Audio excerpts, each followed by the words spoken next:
வாழைத்தண்டு பொரியல் பண்ண போகிறேன். பொடிபடியாக நறுக்கி மோர் விட்டு வச்சுருக்கேன். கரை இருந்தால் போகிறதுக்குள்ளேயே மோர் விட்டுறது. இது எப்படி குச்சியாக அடிக்கலாம், நார் நார் தடையும். அதுக்கப்புறம் அரிசி 1 கிளாஸ் இருக்குது. பச்சரிசி இல்லாட்டா புழுங்கல் அரிசி.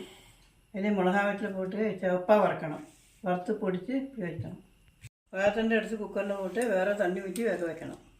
தண்ணி ஊற்றி உப்பு மஞ்சப்பொடி போட்டு வேக வைக்க போகிறேன். 4 விசில் வரணும். 2 வேக வச்சு வடிகட்டி வச்சுருக்கேன். அடிக்க போகிறோம்.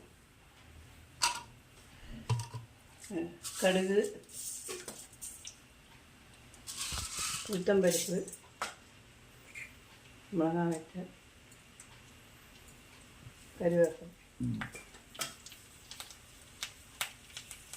கடுகு வச்சுட்டு போடுறோம்.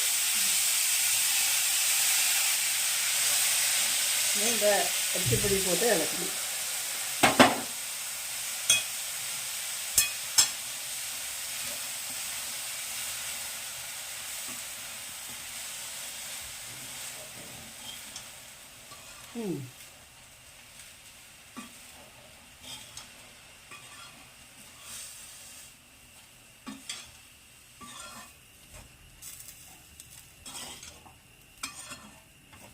வேண்டாம் அந்த பொடி எல்லா இடத்துலையும் பெட்டுருந்தா அது போதும்.